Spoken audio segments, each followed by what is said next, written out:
नमस्कार साथियों। तो आज की बहुत बड़ी नोटिस है, बहुत बड़ी खुशखबरी है कि यूपी एनएचएम की तरफ से म्यूचुअल ट्रांसफ़र खोल दिया गया है एनएचएम के अधिकारियों कर्मचारियों के लिए। तो चलते हैं पूरी खबर के लिए कि कौन-कौन पात्र होंगे, कौन-कौन अपात्र होंगे, किन-किन कंडीशनों पर ट्रांसफ़र होगा, क्या-क्या शर्तें हैं, तो जानते हैं पूरी बात। मैं प्रभाकर द्विवेदी, प्रदेश अध्यक्ष नर्सेस, आप सभी का हमारे channel Prabhakar Dwivedi multi talented में स्वागत है। जो लोग हमारे चैनल पर नए विजिट कर रहे हैं, प्रार्थना है कि चैनल को सब्सक्राइब कर लें, बेल आइकन दबा लें, आपको पल पल की खबर मिलती रहेगी। ये पत्र जारी हुआ है मिशन निदेशक की तरफ से। प्रेषक मिशन निदेशक, राष्ट्रीय स्वास्थ्य मिशन उत्तर प्रदेश, सेवा में समस्त जिलाधिकारी, अध्यक्ष जिला स्वास्थ्य समिति उत्तर प्रदेश, समस्त मुख्य चिकित्सा अधिकारी उत्तर प्रदेश। और इसका विषय है राष्ट्रीय स्वास्थ्य मिशन उत्तर प्रदेश के अंतर्गत पारस्परिक पुनर्नियुक्ति यानी कि म्यूचुअल ट्रांसफर नीति लागू किए जाने के संबंध में 15/10/2024 देखिए ये लिखा हुआ है पत्र में।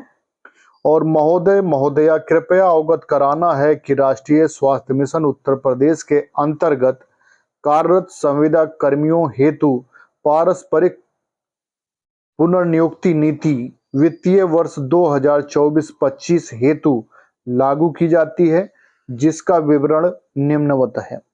तो 2024-25 के लिए म्यूचुअल ट्रांसफर लागू किया गया है और इसमें पात्र कौन लोग हैं? केवल संविदा कर्मी ही पारस्परिक पुनर्नियुक्ति हेतु पात्र होंगे। यानी कि म्यूचुअल ट्रांसफर केवल संविदा कर्मचारियों के लिए ही खुला है। अपात्र लोग कौन होंगे? बिडिंग के माध्यम से कार्यरत चिकित्सक विशेषज्ञ पारस्परिक पुनर्नियुक्ति हेतु पात्र नहीं होंगे। नंबर 2, आउटसोर्स कर्मी एवं वेंडर कर्मी पारस्परिक पुनर्नियुक्ति हेतु पात्र नहीं होंगे।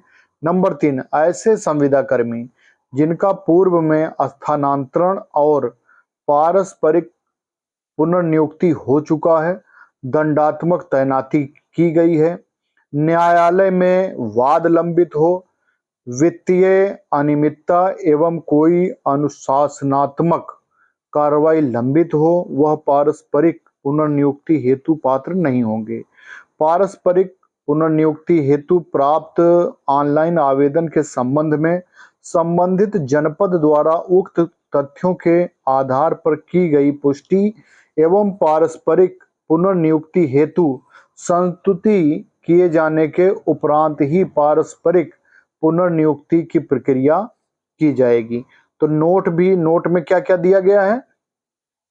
यह पारस्परिक पुनर्नियुक्ति केवल वित्तीय वर्ष 2024 हेतु लागू होगी।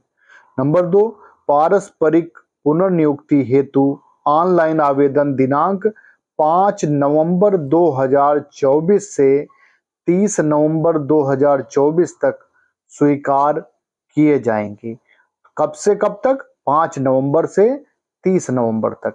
पारस्परिक पुनर्नियुक्ति केवल समान कार्यक्रम के समान पद के कर्मियों पर ही लागू होगा।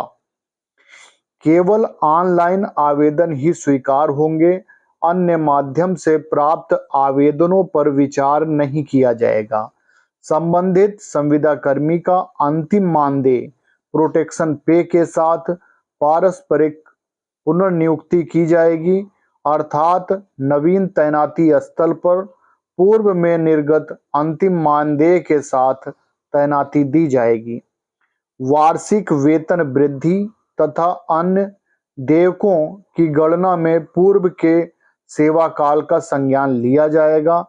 नवीन तैनाती स्थल पर संबंधित कर्मी की एक्सपीरियंस लॉयल्टी बोनस की गणना में पूर्व के सेवा काल का संज्ञान लिया जाएगा। अर्थात यदि किसी संविदा कर्मी को 4 वर्ष का सेवा काल पूर्ण किए जाने के उपरांत पारस्परिक पुनर्नियुक्ति की जाती है, तो ऐसे संविदा कर्मियों को नवीन तैनाती स्थल पर 1 वर्ष की सेवा काल पूर्ण किए जाने के उपरांत 5 वर्ष का एक्सपीरियंस यानी कि लॉयल्टी बोनस मानदेय का 5% देय होगा। कम्युनिटी हेल्थ ऑफिसर के पारस्परिक पुनर्नियुक्ति की स्थिति में पूर्व में संपादित बांड में शेष अवधि दिनों हेतु नवीन जनपद में बांड संपादित किया जाएगा। नंबर 9 पे है पारस्परिक पुनर्नियुक्ति पत्र जारी होने के 15 कार्य दिवसों के अंदर संबंधित संविदा कर्मी कार्य मुक्त होकर नए जनपद पर योगदान आख्या देना अनिवार्य होगा। अन्यथा की दशा में पारस्परिक पुनर्नियुक्ति स्वतः समाप्त हो जाएगी एवं अनुशासनात्मक कार्रवाई करते हुए संविदा समाप्त कर दी जाएगी, जिसके लिए कर्मी स्वयं जिम्मेदार होगा। पुनः पारस्परिक पुनर्नियुक्ति के संबंध में कोई विचार नहीं किया जाएगा। पारस्परिक पुनर्नियुक्ति किए गए संविदा कर्मियों में यदि एक कर्मी आकांक्षी जनपद का हो तो उक्त परिस्थिति में प्रतिस्थानीय कर्मी के द्वारा आकांक्षी जनपद में योगदान आख्या देने के उपरांत ही आकांक्षी जनपद में कार्यरत कर्मी को कार्यमुक्त किया जाएगा, जिस हेतु उक्त कर्मी को 15 कार्य दिवसों के अतिरिक्त 5 कार्य दिवस दिए जाएंगे। इस प्रकार योगदान आख्या दिए जाने हेतु कुल 20 कार्य दिवस होंगे। समस्त संविदा कर्मियों को स्पष्ट रूप से निर्देशित किया जाता है कि वे अधिकारियों एवं कर्मचारियों पर अनुचित दबाव बनाने के लिए राज्य कार्यालय अथवा किसी भी अन्य कार्यालय से संपर्क ना करें। अन्यथा की दशा में अनुशासनात्मक कार्रवाई की जाएगी, जिसके लिए कर्मी स्वयं जिम्मेदार होगा। उक्त पारस्परिक पुनर्नियुक्ति ऑनलाइन आवेदन के आधार पारदर्शी तरीके से किया जाएगा। कर्मियों को सलाह दी जाती है कि किसी भी दलाल आदि के संपर्क में ना आए और ना ही किसी प्रकार के प्रलोभन में आए। संज्ञान में आने पर उपलब्ध साक्ष्य के आलोक में संविदा कर्मी की सेवाएं बिना नोटिस दिए समाप्त कर दी जाएंगी, जिसके लिए कर्मी स्वयं जिम्मेदार होंगे। पारस्परिक पुनर्नियुक्ति हेतु किसी भी प्रकार का भत्ता दिए नहीं है। पारस्परिक पुनर्नियुक्ति हेतु ऑनलाइन आवेदन संबंधित विस्तृत दिशा निर्देश एवं प्रक्रिया को पृथक से पत्र के माध्यम से निर्गत कर दिया जाएगा। डॉक्टर पिंकी जुएल मिशन निदेशक की तरफ से पत्र जारी हुआ है और इसकी प्रतिलिपि सूचनार्थ एवं आवश्यक कार्रवाई हेतु कहां भेजी गई हैं?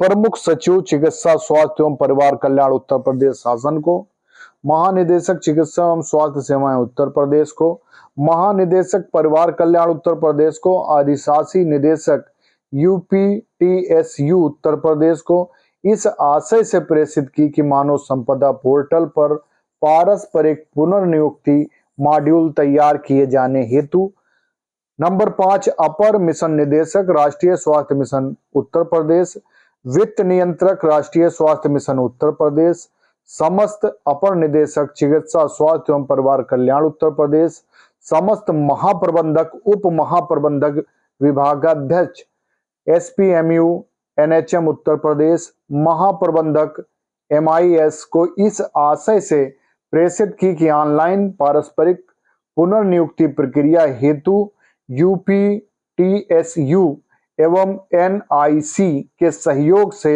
मानव संपदा पोर्टल पर पारस्परिक पुनर्नियुक्ति मॉड्यूल तैयार करना सुनिश्चित करें। समस्त मंडलीय परियोजना प्रबंधक, मंडलीय परियोजना प्रबंधन इकाई उत्तर प्रदेश, समस्त जिला कार्यक्रम प्रबंधक, जिला कार्यक्रम प्रबंधन इकाई उत्तर प्रदेश। तो ये बहुत बड़ी खुशखबरी है, बहुत बड़ी शुभकामना है उन लोगों के लिए जो म्यूचुअल ट्रांसफर कराना चाहते हैं। और मैं प्रदेश अध्यक्ष प्रभाकर द्विवेदी, नर्सेस संगठन, आप सभी को यह कहना चाहता हूं कि आप किसी भी प्रकार के प्रलोभन में नहीं आना, किसी को किसी भी प्रकार का